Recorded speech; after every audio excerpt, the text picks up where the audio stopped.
Before we start our episode today, this is just a reminder. History Hack does have a Patreon account and all of your donations are gratefully appreciated. There's lots of perks on there, secret groups on Facebook. Do get involved. We would love to see more of you. Enjoy the episode today. Hello and welcome to another instalment of History Hack. We've got something different for you today and we're very excited. We've got Jem Duducu with us, who is a populist historian and author. He's got a new book out called Slinkys and Snakebombs, which is basically a weird history of everything. It's a great idea, clearly, because Jem, this is essentially volume 2, isn't it? Yeah, yes, it is. So just sort of behind the scenes stuff. Hello, everybody. Typical historian. It's like, yeah, forget about me. Let me start talking. I've got stuff to say that we're all like it. We're fine. Yeah, we're amongst friends. Yes, so be gentle with me. So this is through Amberley Publishing, and I actually did about 5 years ago another collection of just weird historical facts, and it was called Forgotten History. So this book was originally called Forgotten History Volume 2, and the marketing department said, "Oh, for the love of God, don't call it Volume 2, because then everyone thinks they have to have read Volume 1, and it halves the sales instantly. So don't do that." Nobody ever buys the second volume of anything, apparently. No. There are some people out there who've read, multi-volume versions of World War II and don't even know how it ends. So don't tell James Holland that. That's basically his life's work.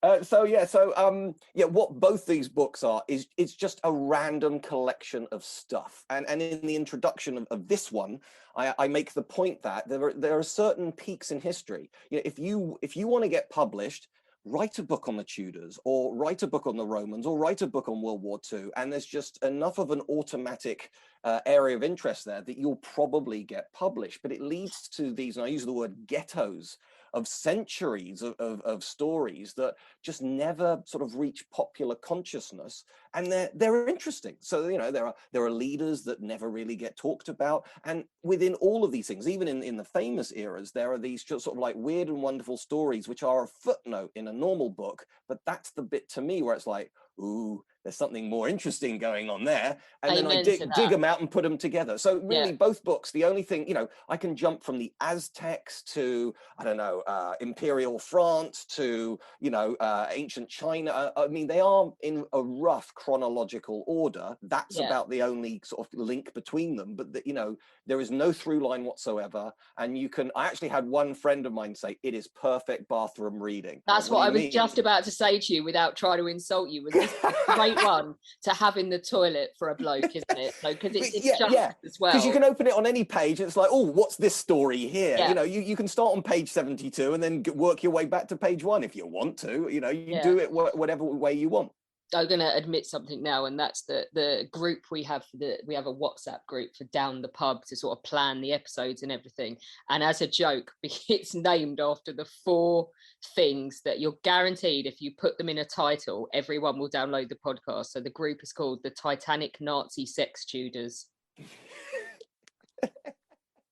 Because if you put any one of those 4 things in the title of a podcast or a book, you are guaranteed a deluge of people wanting to look at it. It's mad.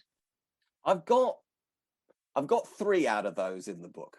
Yeah. So I'm not doing bad. Sorry to the Titanic fans, nothing there, but there is Tudor era stuff. There is sex. Indeed, one of the early articles. So from a very much an anthropological view, I'm very proud of this, that, I'm trying to pull out as many women as possible. Now, it's not like, the 100 greatest women in history. It's not that, but there are a lot of women in there. Let's face it, you're slightly more than 50% of the global population. We should talk about you guys. But an early one is about pregnancy and menstruation. Yeah, so this is the thing, like Merrin's given me a bullet list of things she wants me to talk about. Right. And one of them is the ancient history one, and she's put circumcision periods and ponytails.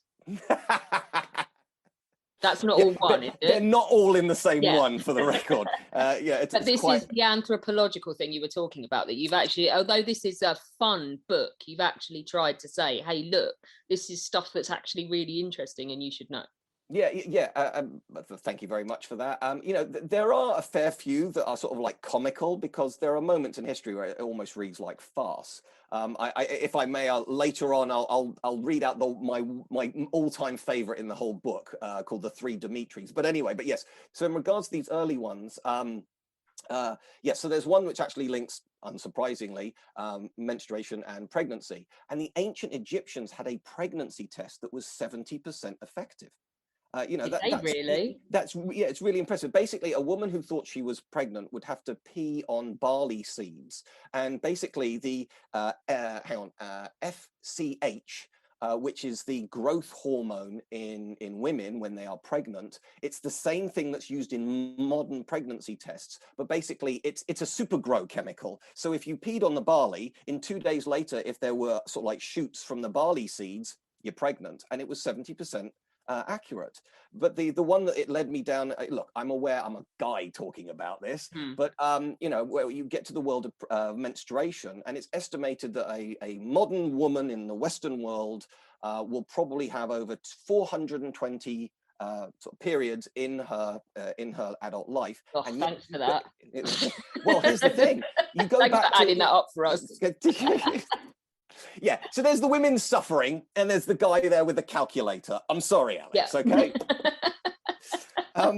But, you know, what stunned me is if you go back to sort of like the hunter-gatherer eras, it's estimated that women would have about 50 periods in their life. I mean, that's a shockingly different amount of things, and yet it's the same human body. And the reason for this was obviously shorter life cycles is part of it. Yeah, but they're working hard, aren't they? Is that stress related? And it's actually down to you don't menstruate. You don't tend to menstruate when you're pregnant, or when you're, I mean, it's not impossible, but it's far less likely when you're pregnant, or indeed in the first 6 months after birth, and indeed while you're breastfeeding. And nowadays, breastfeeding tends to last about 6 months, but going all the way back, it was 3 years was the average. So when you start adding all this up, there might have been several years where a woman had no menstrual cycle whatsoever. And the theory is, and of course this is anthropological, there isn't, you know, nobody was writing it down, you know, during the Paleolithic, but the theory might have been that when you did have a period, it was a sign that you were ready to go again in terms of having another child. But even 100 years ago, it's estimated that our great grandmothers were probably only having about 100 periods in their lifetime. So that is a colossal change. And you know, I've got a wife, I've got 2 kids, and you know, just seeing my wife suffer like every 4 weeks, it's like, man, you know, it's just she said occasionally, it is so unfair being a woman, and I feel for her on that. I've got no point of reference from my perspective. Men obviously don't have anything like that, but you know, it's just fascinating to me how different it was being a woman 5,000 years ago to what it is today. Do you know as well that I heard this one, and this kind of creeps me out, but it's kind of sweet in a way, which is that girls, your maternal grandmother will never, ever, ever leave you, because there's something, and this is Alex the scientist, we need Kit here because I'm shit at this, Alex the scientist telling you that basically the way forming a human body works, and that you've got your maternal grandmother's cells inside she grew the egg that you are. Yes. So you will never ever ever lose your maternal grandmother, which, if you don't like them, beautiful. But I loved my maternal grandmother, and she will never ever leave me, because there's a part of her inside me, which is not, I think that's quite sweet. This is the stuff where, and this is something else I make in the comment in the introduction, that you know, why I love history is because you couldn't make it up. There are some moments, you know, there are facts like that are so beautiful it sounds like it's metaphysical poetry, and no, it's just a fact of life. Or there are other moments where it's like, if you wrote that in a novel, it'd be like, oh, come on, that is a ridiculous coincidence. But sometimes ridiculous coincidences actually happened and changed world history at certain points. Yeah, it's like when people are writing crime novels and everyone goes, oh, that's stupid, that's not going to happen. It's like, actually, no, statistically, coincidences solve a lot of crime. Let's move on to, because now all the men have turned off going, oh, oh, we're going to go to circumcision. That'll keep them tuned in. Yeah. Let's go for the rain one. I like this one. The longest deluge in history. For anyone that pisses and moans about the weather during Yeah. So hang on. I'll quickly I'll skip to the bit where, because I have to sort of get it right. Yeah. So it is called the Carnegie Pluvial event.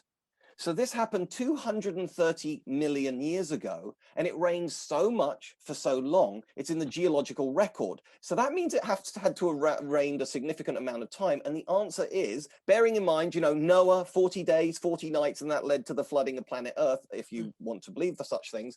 But this was 2 million years of rainfall. I mean, that is, again, sounds completely made up, but if you ask a geologist, they'll be able to talk about the Carnegie Pluvial event and go, no, it's absolutely there. And what's interesting is it led to a mass extinction, a massive change of you know, the evolutionary cycle on the planet. And after this event, you start getting the very first signs of what would become dinosaurs. But interestingly, there was a large amount of aquatic marine life that died out there. Now that's weird because they're not going to drown in water, but one of the theories is it might have changed like the pH levels of certain seas, which could have changed things. I don't go into the chemistry so much in the book, and like most little stories are like 2 pages long, 3 pages long, so you're never that far. If this one doesn't float your boat, there's another one, you know, a few pages later where it's like, okay, I like this one, it's about battles, or it's about kings, or it's about, you know, women's lady problems, or whatever it may lady be. Things, yeah.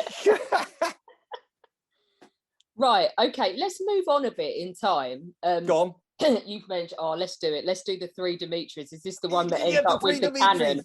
Because I love this story. It is actually the most hilarious thing ever. Tell everyone about the 3 So if I may, can I read it out just so I get it all right? You have to, because you need it, and I won't say the punchline before you get to the end because it's brilliant. Okay, fair enough. So, in Russian history, the era from 1598 to 1613 is called the Time of Troubles. It was a disastrous period in the expanding country as the triple threats presented by a lack of central authority, famine, and an invasion by the Polish-Lithuanian Commonwealth. That was a genuine military power in the West, sort of like in the sort of like the Renaissance era and later, led to a near collapse of the Russian state. Millions died of starvation and violence, but there was such a bizarre grab for power that it makes the politics of the age look like a farce. I mean, so this is the thing. I'm not going to be... Look, I love horrible histories, but, you know, there are times when they so trivialize things. It's like, I know it's for kids, but, you know, you do have to point out the tough stuff as well. It's like the Horrible Histories movie, which is fine. It's fun. It's a good way to show the kids. But at the end, you got the Romans and the Britons dancing with each other rather than the Romans massacring the Britons. Yeah. But yeah. So look, I'll tell it like it is. You know, this is a period which was horrible. You would never want to have lived in this era in Russia. But with that said, what was happening at the top of the heap was written like a farce, basically. So you get Tsar Fyodor. He was a weak ruler, possibly mentally disabled, and had no heir. He was the son of Ivan IV, Ivan the Terrible, as we all know, who had accidentally murdered the proper heir. Yeah. But it was Ivan who actually created the concept of Tsar, which is the Russian word for Caesar. He named himself Tsar in 1547. So when Fyodor died without an heir in 1598, his death triggered a dynastic catastrophe. The concept of a Tsar was barely 50 years old, and now the country was being invaded by aggressive foreign powers. So this really could have led to an end of Russia. I mean, you know, there are lots of countries that existed in the past that don't exist today, like Prussia or Bohemia. You know, it wasn't a given that any country was going to keep going.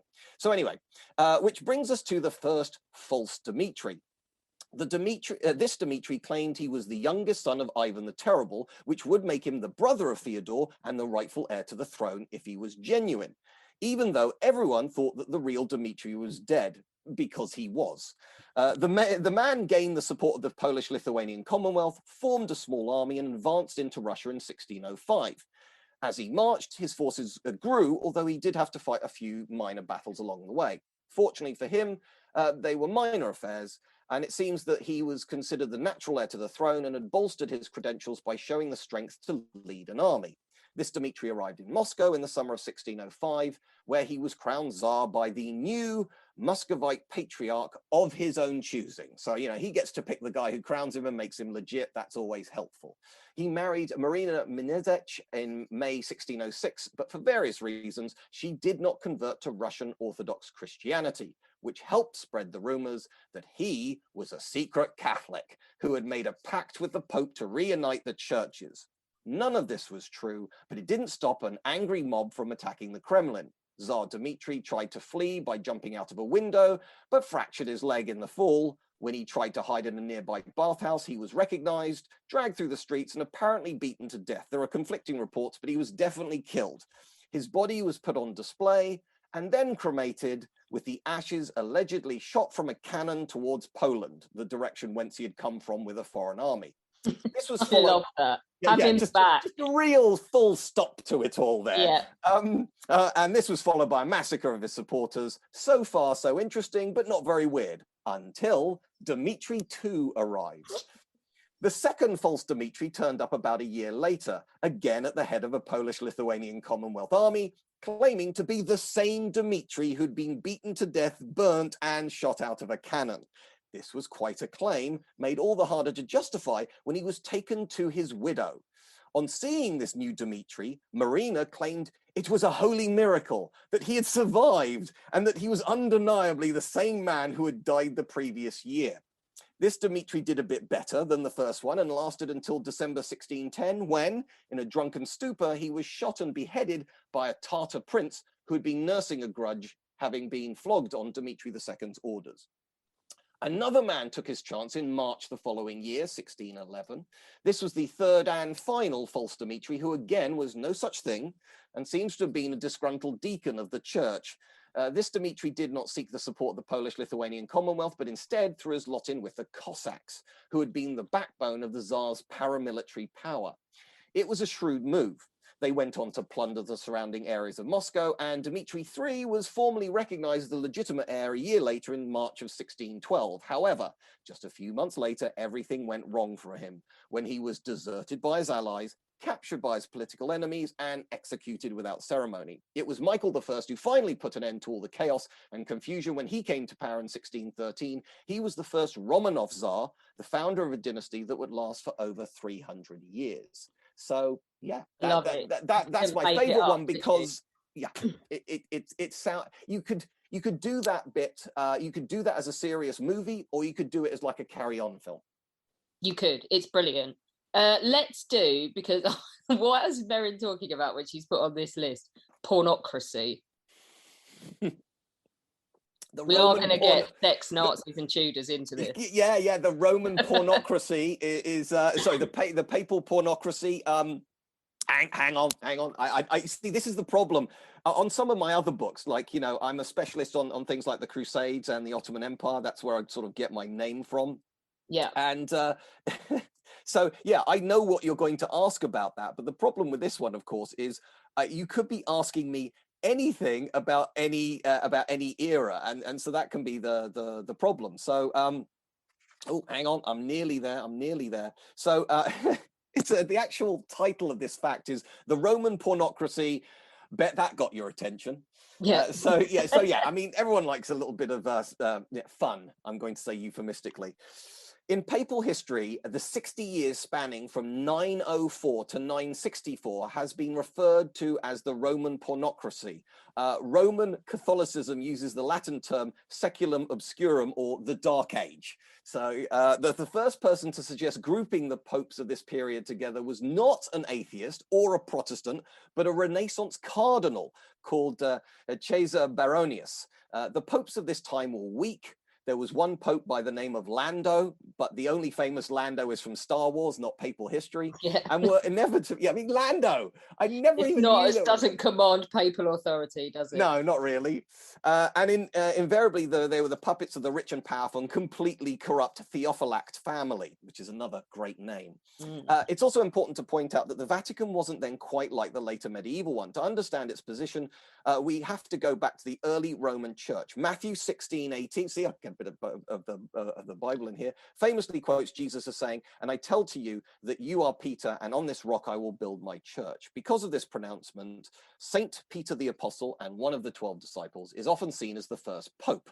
But the reality is that the first few centuries of popes have more to do with legends than historical facts. Once you get Emperor Constantine, pretty quickly it evolved into 5 centers of Christian power, each with a church leader known as a patriarch. Those 5 areas were Jerusalem, Obviously, that's the big one. Alexandria, Antioch, Constantinople, and Rome. At first, Jerusalem had the advantage, being the site of the holiest places, but in the 7th century, it fell with Alexandria to the new Muslim empire, and so their position of religious importance waned. Antioch later got also conquered, and so we get to Constantinople and Rome vying for supremacy. The Roman patriarch became known as the father of the church, which so was nicknamed Papa, which is where we get the word Pope from. It was never originally an official title.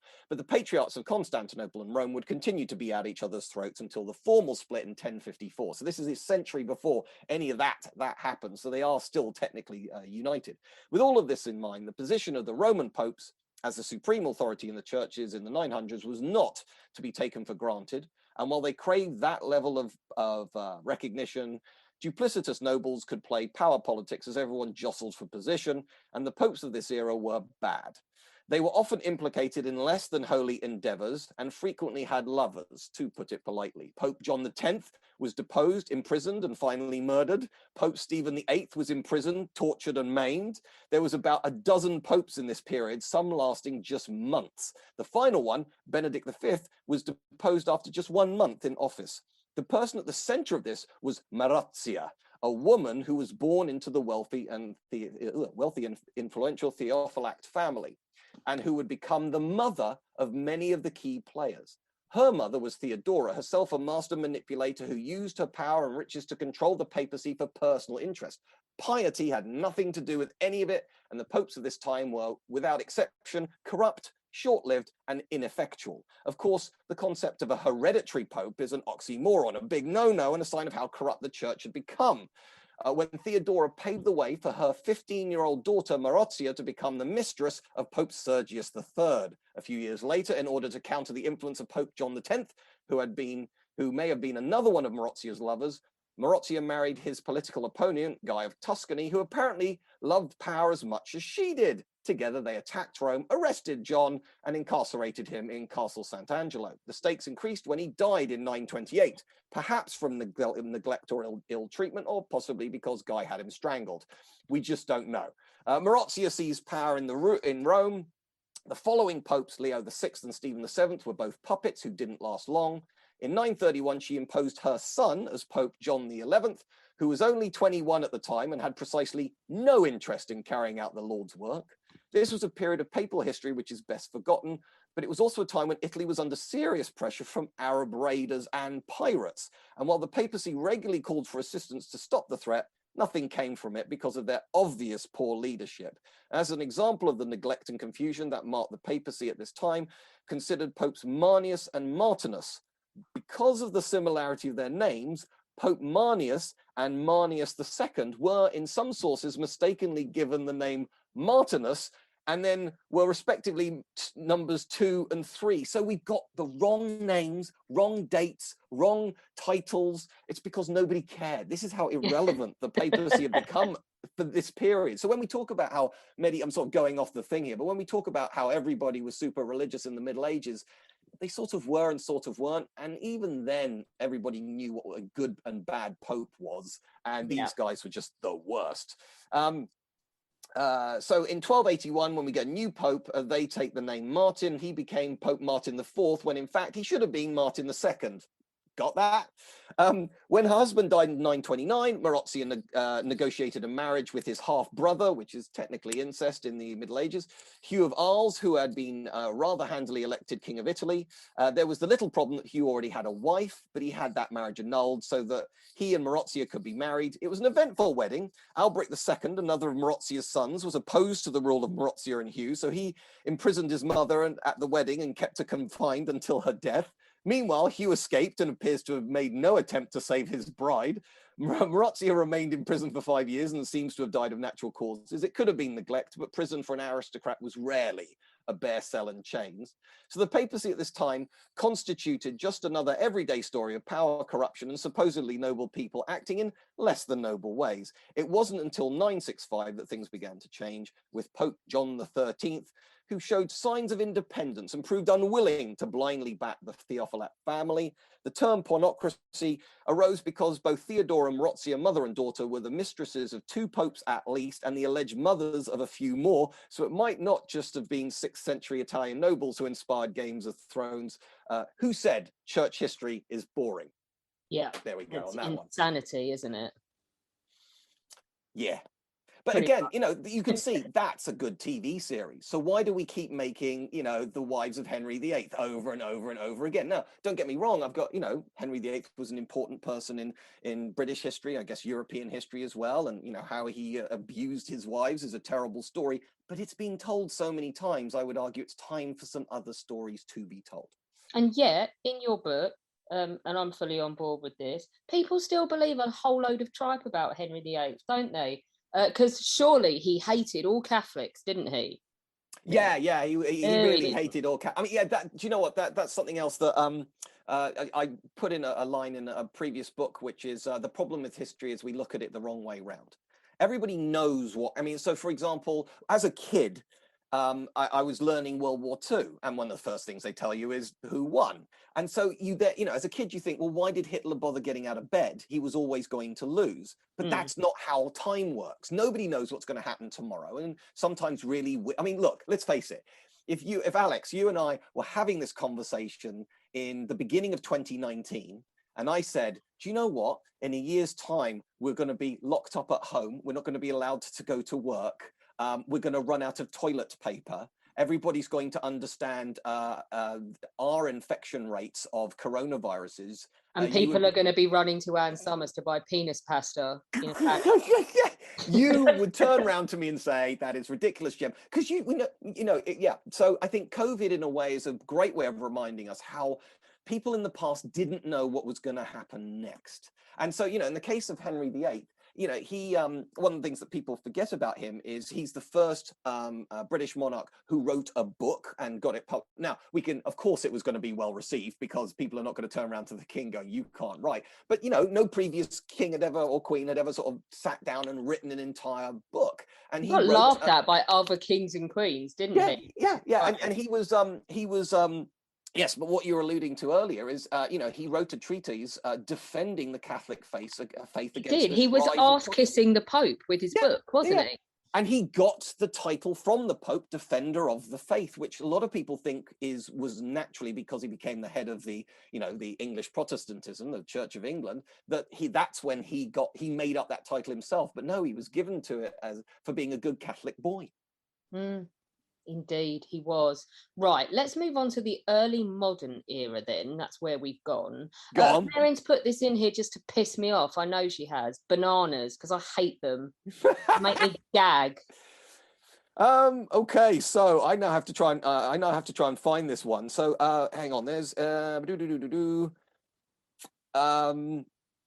so yeah, so look, I do several bits on botany because it's remarkable at how much plants have changed the world around us and how imperial plants have been as well. But basically, in the world of bananas, for starters, they're from the plantain family. So it's like, oh, I've heard of plantains. Isn't that what they kind of eat in the Caribbean? Yeah, they're particularly popular there. They actually seem to have started out in Asia and just, in prehistory, before humans even existed, just sort of spread around the world. So we are talking about thousands and thousands of years old. Hardly any of them are yellow, and most of them are, would have the same taste range as a potato, but the sort of sweetness was through specific breeding of these plantains. So the yellow banana that we all eat now has a name, and it's the Cavendish banana. It is an imperial crossbreeding invention of the 19th century.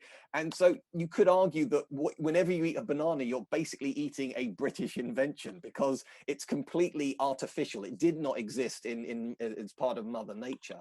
But some of the other things around sort of botany, the critical thing was an invention of something called the Wardian case. So this is basically a cross between a glass house and a suitcase. So it's this little tiny portable glass house. Now, of course, you can take seeds and take them somewhere else, but if they're just seeds, that's the hardest thing to grow. You don't know the pH value of the soils. You don't know how moist it needs to be kept, etc., etc. Trying to bring something from seed to full-grown plant is really hard. What you need is saplings, little tiny plants, but they don't last very long unless you've got a Wardian case. So the invention of this led to a weird craze of everybody in sort of like London aristocracy during the sort of Victorian era walking around with Wardian cases with orchids in them, going, oh, look at mine, mine's particularly rare. But on a very practical case, it led to tea coming to India, because China had, you've heard the phrase, I wouldn't do it for all the tea in China, because tea comes from China. And because China wouldn't play ball, Britain basically got a load of sapling samples in Wardian cases, shipped them over to Imperial India, and started producing tea in, unfathomable. Most people think tea comes from India as well. It's a plant common to both countries. It isn't. It was brought there. If you like, it's one of these complicated bits which shows you that imperial history isn't just pillaging, racism and massacres kind of thing. There are also sort of weird offshoots that people don't like to talk about. And it's like if India wants to say we're going to throw away all of British history, all of imperial influence, well, they've got to throw away all the billions they make every year from tea production from these plantations that were originally British. And the other one is rubber as well. During the Industrial Revolution, rubber was an incredibly important plant. So rubber plantations started cropping up all across the British Empire, but these saplings were actually brought from, I'm saying this off the top of my head because I don't have this bit in the book in front of me right now. I think it was... It's okay, we've had a whole thing with Kit, our science historian, on the history of rubber, so they can go and listen to that. There we go, history of rubber. But yeah, all there. How it basically ruined countries, but yeah. Indeed. So you've got the sort of like the moving around of plants. This is not the most exciting, sexy part of history. Yeah, we've already done sexy times and some violence and upheavals, but you can see how important. So try living your life with. I mean, bananas is pretty easy, and Alex, you do clearly live your life without bananas. But try living your life without rubber. It insulates electrical cabling. You've got it on the tires of your car. It's a plant product that has revolutionized the world.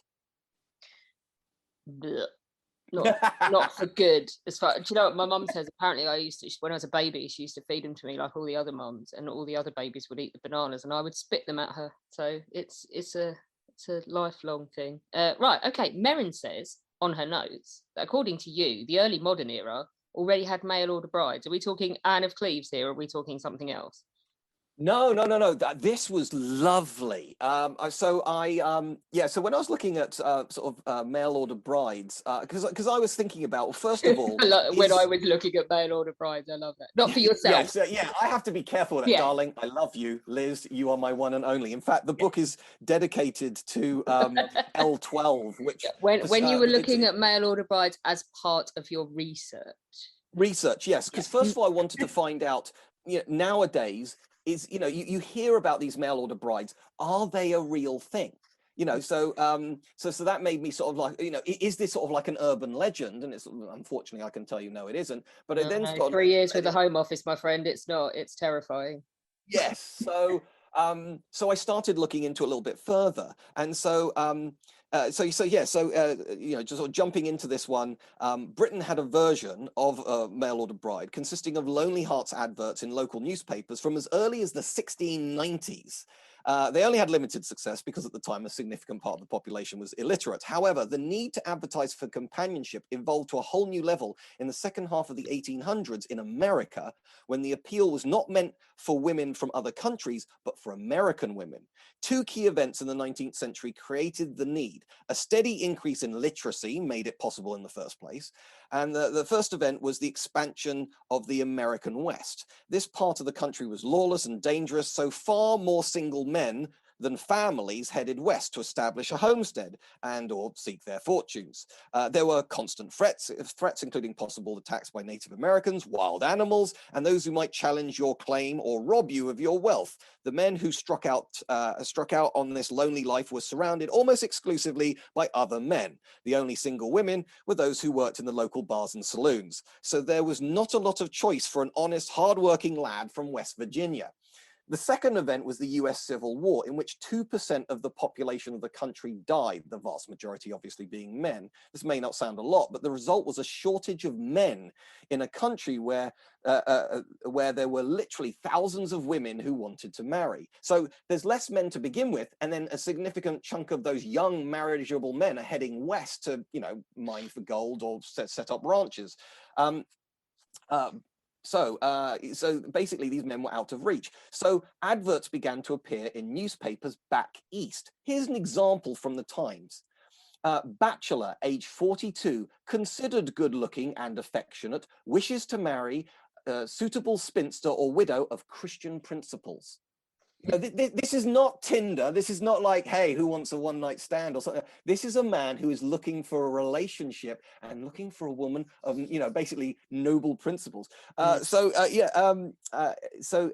Looking basically for marriage and a family, ultimately. Interestingly, religion was important enough to get a mention. In the normal course of events, correspondence would follow. Some of the letters were surprisingly intimate, and the photos were exchanged. Everyone, obviously, looking at their best. Pretty much most of the photos of the Wild West, in inverted commas, are these men sending photos back either to their families to say, look how affluent I am, or to these ladies saying, please marry me. And so they don't look anything like they would in their day-to-day. So actually most photos are, I guess we would use the word historically inaccurate, because it's the equivalent of photoshopping, isn't it? Yeah, I'm gonna go and have a bath for once before I do this picture, otherwise I'm never gonna get bath and shave, very important. Yes, in long-distance courtships that were not dissimilar to the rituals of today's internet dating, although of course much slower. The women who replied to these Lonely Hearts messages tend to be spirited and independent, and might have found the men around them to be crushingly patriarchal. Their hopes might have been that the men on the frontier were less traditional, more adventurous, but whether the expectations of the parties were based in reality was something that could only be revealed when they met. Both parties were taking their chances, and as in all circumstances, some of the marriages worked well and some didn't. The research into this most delicate of Victorian era scenarios uncovers a universal truth. We all want to love and be loved, and sometimes unusual circumstances require unusual measures. I have to add that I found the topic touchingly sweet and very human.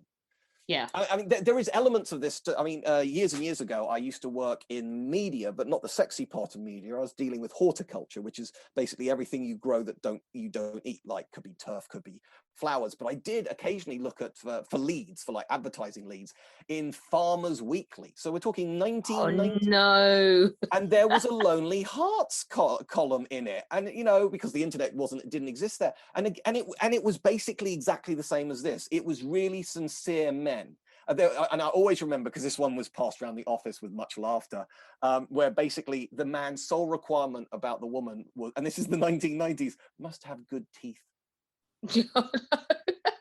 It's not asking for much, is it? No, I don't care about anything else about you, but you must know. I guess you could say that he is, of course, body shaming, for all the women out there with bad teeth, but with, I don't know, smoking hot bodies. But the teeth is what counts. Yeah, the wokes would not like that, would they? I think the best one I've ever seen, it was one of those ones that gets screenshotted and passed around all your friends, was I think he was a Pakistani guy. So I say this with much love because that's my heritage.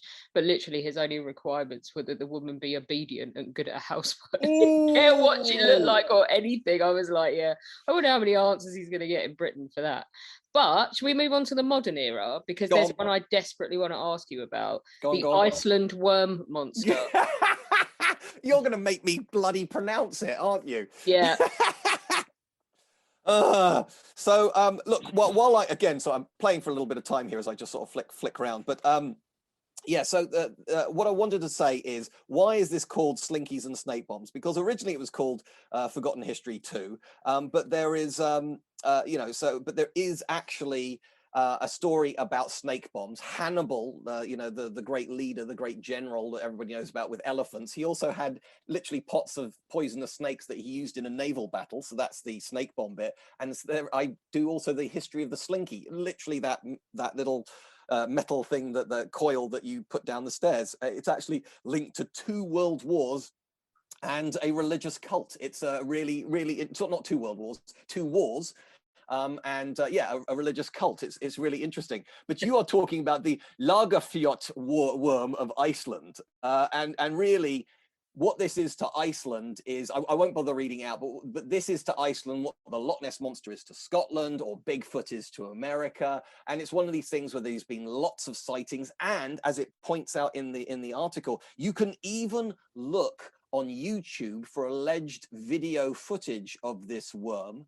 And I don't actually say this in the article, but the most compelling argument I've ever heard about why there can't be a Loch Ness Monster is because if you go back 1,000 years to the very first mentions of it, it's always a lone monster, and no large organism is going to or animal rather than tree is going to live for 1,000 years. So, you know, if 1,000 years ago there was a forest of long-necked monsters, you know, in Loch Ness, then clearly they could have had baby monsters and so on and so forth. But the fact it's always been one lone monster implies people are clearly seeing something that they want to see, or a shadow catches their eye, or whatever, or there's a large fish underneath their boat.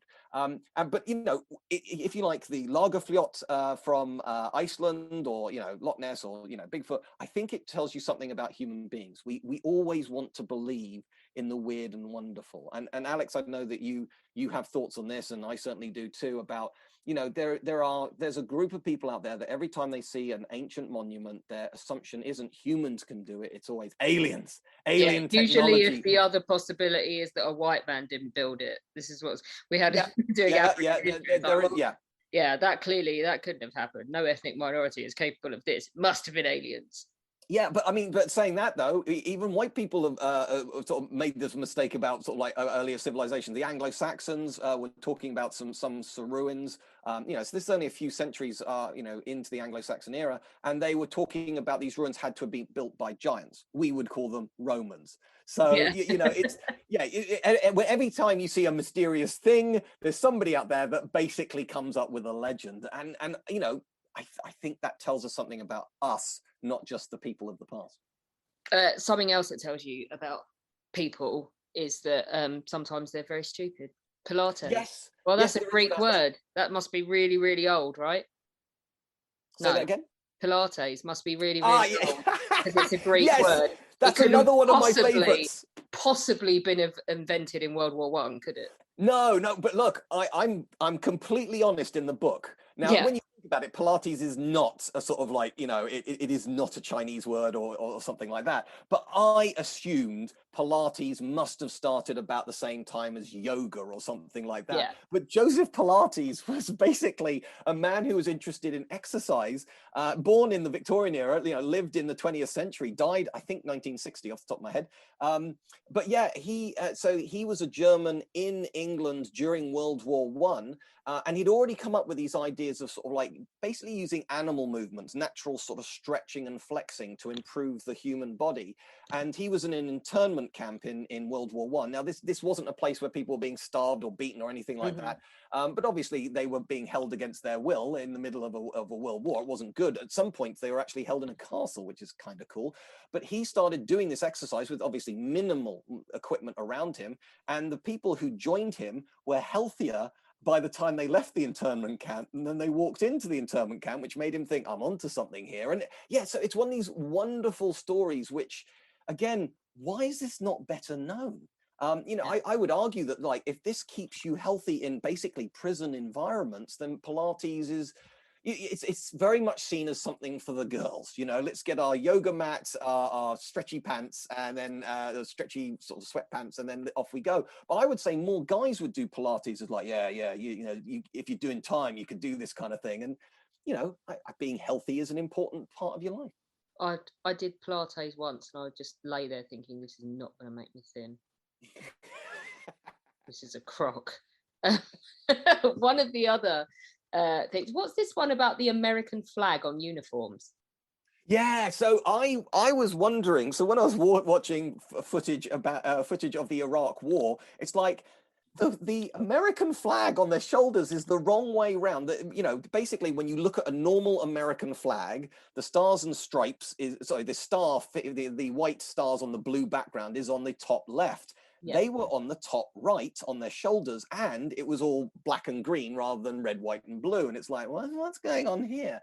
And it turns out that somebody in the US military really knew their history and was getting upset that basically it looked like Americans were running away because if you look at, you know, let's say pre-industrial wars, basically you'd have lines of soldiers and somebody would be the standard bearer. Somebody would stand there with the flag of your nation or your army or whatever.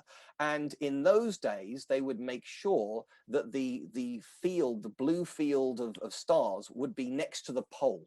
So that as you were charging into the battle, holding the flag, you've got the stars front to the enemy. Okay, it didn't look like the flag was running away. It looked like the flag was trying to get into battle. And so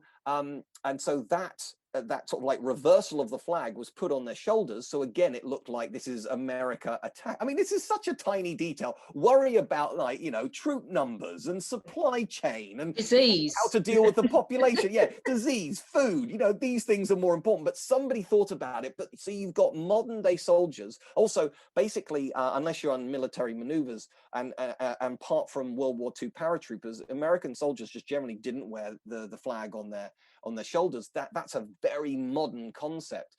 So yeah, so you've got a mixture of basically, you know, from revolutionary era to the modern day. You've got also and the reason why the colors were changed were for practical, because red, white, and blue are terrible colors to be camouflaged in, so they just dulled down the colors. That makes sense. I've also noticed that British soldiers sometimes have the Union Jack, which again is basically black and green.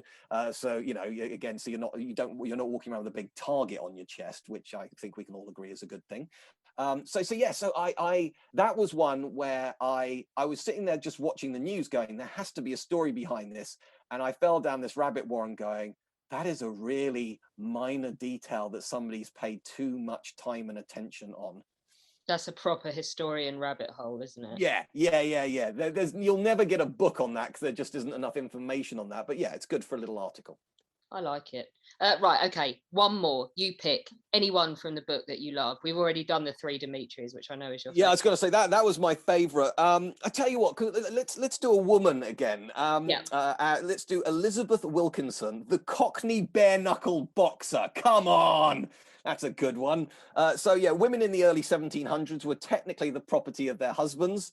They had few rights and were meant to be placid little housewives and produce hordes of children. This perspective life was not for Elizabeth Wilkinson. There are a few undisputed facts about her, later, by the way, Stokes, right down to whether Elizabeth Wilkinson was her real name or a stage name. Whatever the truth, she was a sensation during her boxing career in the 1720s. At first, she fought other women, but when she married the boxer James Stokes, the two of them fought mixed pairs of boxers. Like tennis. I like this. You know, you're just sort of like hacking at each other. So perhaps those who fist fight stay together. Her career lasted about 6 years at a time when it was clearly unusual for her sex to fight in the ring. Even so, she was seen in a positive light by the contemporary press. I find this encouraging. You know, the press isn't always staggeringly sexist, and on this occasion, they're being the good guys, if you like. But it's not as if she didn't face discrimination and exploitation. Advertising for one of her events stated, "They fight in cloth jackets, short petticoats, coming just below the knee, Holland drawers, white stockings and pumps." Why this list of clothing? Because prostitutes of the age would sometimes put on mock fights, bare-chested, to attract customers. The fact that Elizabeth and her opponents were fully clothed meant that they were genuine fighters and nothing else. And Georgian boxing was tough. No rules were changed or concessions made if the fighters were women. They were an unlimited number of rounds, and I do like this additional fact. Both kept going until one conceded or couldn't stand up in the so-called scratched square at the start of each round, hence the term not up to scratch. So basically, at the start of each round, you'd scratch out a square, you'd stand there, posed, ready to go. But if you had just had enough, you wouldn't go into the square, this square that was literally scratched onto the ground, hence not up to scratch, which we're still using 300 years later. As well as her boxing skills, Elizabeth had a reputation for brilliantly barbed put downs. Apparently, her mouth was as vicious as her right hook, and this tactic of trash talking during the fight made her the 1700s answer to Muhammad Ali, who was also renowned for that kind of tactic. History does not record what happened to Elizabeth once she retired from the ring. As with so many people of non-noble birth, there was no interest in her as a three-dimensional person, just a fixation on what made her unusual. There can be no doubt that this remarkable woman was ahead of her time, so it would be nice to think that she retired to a good life. But that is, of course, complete conjecture. But yeah, it's nice to talk about a woman doing something unusual. And actually, it isn't a sad story. This isn't a one where, she was put down by the press or the people at the time. And she could genuinely fill an auditorium. People wanted to come and see her and recognized her skill.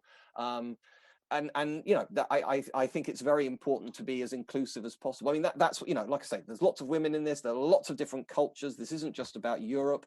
I talk about the Aztecs, about ancient China, various the first Black Shakespearean actor in Britain, and he actually had a really good life. And so yeah, I try and make things as inclusive as possible. Sadly, it isn't just Titanic, sex, Nazi, Tudors. Yes, sorry, I got that. No. Yeah.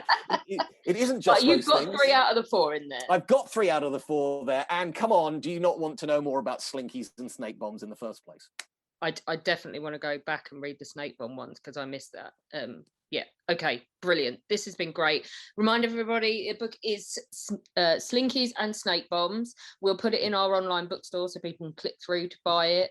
Congratulations, it's brilliant. I mean, the good news is the name is Jem Duducu. That's Jem, and the surname is Duducu. Yeah, it's a real mouthful. But the good news is all you have to do is type my name into something like Amazon, and you'll get everything I've written because I'm not called John Smith. So yeah, Jem Duducu is a good way to just find everything I've done. There we go. Excellent. Thank you so much for joining us.